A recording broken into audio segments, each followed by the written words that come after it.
ہمارے نبی نے یوم ولادت میں روزہ رکھ کے بتا دیا کہ آج کا دن عید نہیں ہو سکتی. مزار پرستی یہ ایمان ہے یا شرک ہے؟ تو شرک کے ساتھ میرے بھائی کوئی عمل مقبول نہیں ہے. مفتی طارق مسعود اسپیشل. تو اسی طرح یاد رکھو یہ ربیع الاول کا مہینہ ہے نا، ربیع الاول کا مہینہ، آپ اللہ اس کے رسول صلی اللہ علیہ وسلم سے محبت کا اظہار اس طرح سے نہیں کر سکتے جس طرح اللہ اس کے رسول نے نہیں بتایا. ربیع الاول میں صحابہ کرام نے یہ کچھ کیا یا نبی نے یہ کچھ کیا جو آج ہو رہا ہے بھائی؟ میں ایک ٹیکنیکل دلیل دوں. دیکھو نبی صلی اللہ علیہ وسلم کا جو یوم ولادت تھا نا، پیر کا دن تھا. کون سا دن تھا؟ پیر کا دن. یہ تو صحیح احادیث سے ثابت ہے. اب سوال پیدا ہوتا ہے کہ یوم ولادت کیا عید کا دن ہو سکتا ہے کہ نہیں ہو سکتا؟ بہت سے لوگ کہتے ہیں یوم ولادت کیا ہے؟ عید کا دن ہے، عید میلاد النبی کہتے ہیں نا. تو ہم اللہ اس کے رسول سے پوچھتے ہیں کہ یا رسول اللہ صلی اللہ علیہ وسلم آپ بتائیے کہ آپ کا ولادت کا دن کیا عید ہو سکتا ہے کہ نہیں ہو سکتا؟ تو مسلمانوں کے ہاں دو طرح کی عیدیں ہوتی ہیں، ایک بڑی عیدیں اور ایک چھوٹی عیدیں. ایک عید الفطر، عید الاضحیٰ.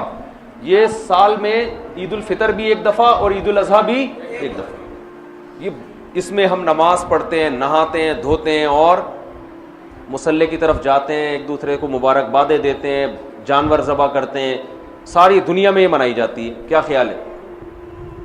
اور ایک ہفتے میں ایک ایسی عید ہے جو ہر ہفتے ریپیٹ ہوتی ہے جس کو جمعے کا دن کہا جاتا ہے. یہ بھی چھوٹی عید ہے. یہ بھی کیا ہے؟ اس میں بھی کچھ عید کا لک اللہ نے ڈالا ہے. اس میں بھی خطبہ ہوتا ہے، اور عید الفطر اور عید الاضحیٰ میں بھی کیا ہوتا ہے؟ خطبہ. اس میں بھی 2 رکعتیں، ان میں بھی 2 رکعتیں. اس میں بھی نہاتے دھوتے ہیں، سنت ہے. اور ان دونوں عیدوں میں بھی کیا خیال ہے بھائی؟ نہاتے. ان دونوں عیدوں میں روزہ حرام، اور جمعے کے دن بھی روزہ مکروہ.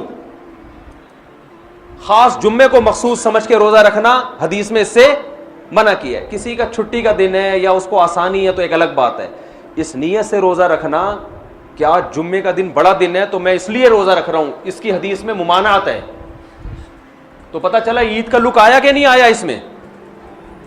اب مجھے ایک بات بتاؤ، یہودیوں کے لیے مقدس دن اور وہ عید جو ہر ہفتے ریپیٹ ہوتی ہے وہ کون سا دن تھا ہفتے کا؟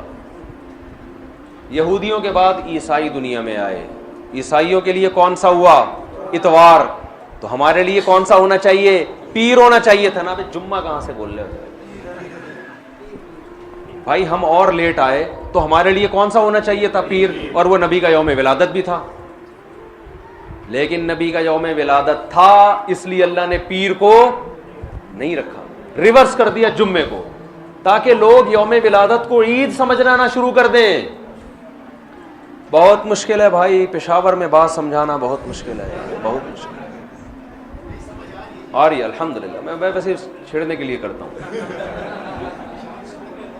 وہ تو کراچی میں بھی سمجھ میں نہیں آتی کسی کو. یہ جملہ میں کراچی میں بھی بولتا ہوں، لاہور میں بھی بولتا ہوں.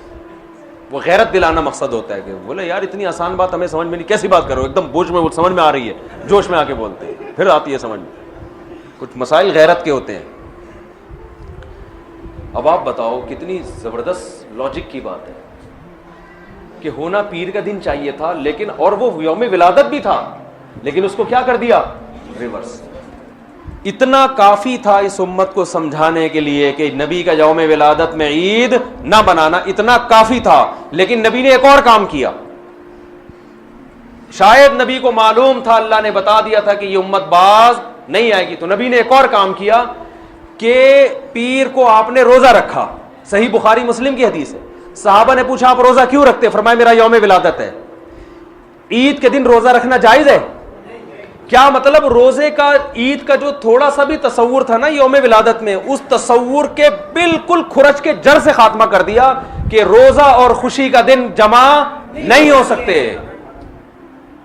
اور آپ پھر یوم ولادت کو یوم عید کہہ رہے ہو. تو یہ وہ کوشش ہے جو اخپل کوشش ہے، یہ اللہ اس کے رسول کی بتائی ہوئی کوشش نہیں ہے. خوشی میں کھایا جاتا ہے، روزے نہیں رکھے جاتے.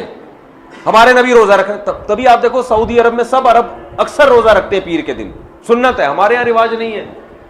جمعرات کا بھی رکھتے ہیں, پیر کا بھی. پیر کا جمعرات کا تو کسی بھی وجہ سے رکھ لیا, لیکن پیر کا اس لیے رکھا کہ یوم ولادت ہے میرا, تو خوشی میں کھانا کھایا جاتا ہے. روزہ تو کھانا پینے سے بچنے کا نام ہے. اس کی میں 2 مثالیں دے دیتا ہوں تاکہ اور سمجھ میں آ جائے. آپ کی شادی ہو گئی, فرض کرو,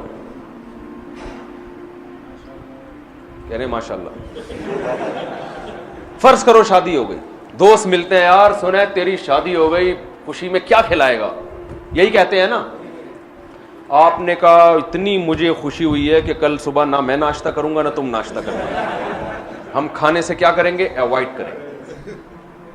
کہے گا بھائی تیرا باپ دنیا سے چلا گیا ہے جو غم میں نہیں کھا رہا تو.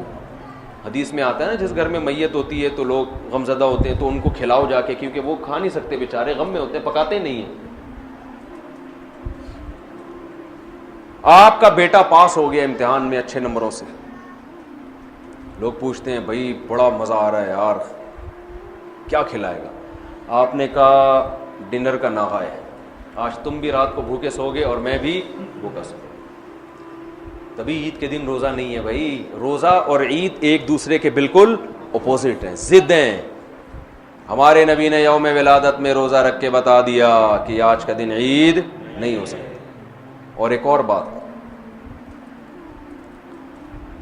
مسلمانوں کی عیدیں عید الفطر اور عید الاضحیٰ رات میں ہوتی ہیں, صبح ہوتی ہیں؟ بولو نا بھائی, کرسمس صبح ہوتی ہے رات کو ہوتی ہے؟ رات میں. اسلام میں عیدیں صبح کے وقت میں رکھی گئی ہیں, کیونکہ رات میں انسان شراب کباب کی طرف جانے کا خطرہ, عیاشی کی طرف, رنگ رلیوں کی طرف جانے کا خطرہ زیادہ ہوتا ہے, بتیوں کی طرف جانے کا خطرہ زیادہ ہوتا ہے. تمیز سے نہیں مناتا وہ. صبح بدتمیزی سے عید منائی نہیں جا سکتی صبح کے ٹائم میں, ہے بھائی. صبح تو نہا دھو گے, نماز پڑھے. جمعے کو بھی دن کی روشنی میں رکھا گیا, جمعہ رات میں نہیں رکھا گیا. اسلام کے سارے تہوار کب ہو رہے ہیں؟ اور عید میلاد النبی صبح منائی جاتی ہے یا رات کو؟ جوش و خروش آتا ہے رات کے وقت, بتیاں, پھر ناچ گانے بھی ہونے لگے آج کل. تو کیک کاٹنا شروع ہو گئے, بریک ڈانس شروع ہو گیا معذرت کے ساتھ. کوئی ناچ رہا ہے, کوئی نبی کی محبت میں ناچ کے گر گیا نیچے, ہے جی, پتہ نہیں کیا کیا کر رہے ہوتے ہیں. یہ وہ کوشش ہے جو آپ کی اخپل کوشش ہے, یہ اللہ رسول کی بتائی ہوئی کوشش نہیں, بلکہ اللہ رسول اس کے خلاف بتا رہے ہیں. سمجھتے ہو بات کو کہ نہیں سمجھتے ہو؟ تو چھوڑ دو یہ سب کچھ. تو اللہ نے قرآن میں کیا فرمایا؟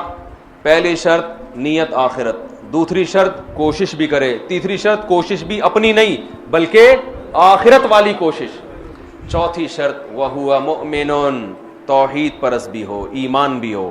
کفر کے ساتھ یہ نیکیاں قبول نہیں ہیں. کافر اگر اللہ کو راضی کرنے کے لیے کروڑوں لوگوں کو کھانا کھلائے, دنیا میں اجر مل جائے گا, آخرت میں کوئی اجر نہیں ملے گا.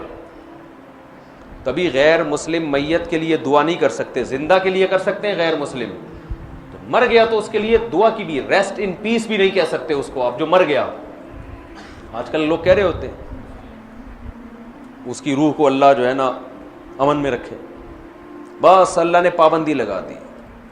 تو وَهُوَ مُؤْمِنٌ, ایمان. کیا مطلب؟ مزار پرستی یہ ایمان ہے یا شرک ہے؟ شرک ہے. یہ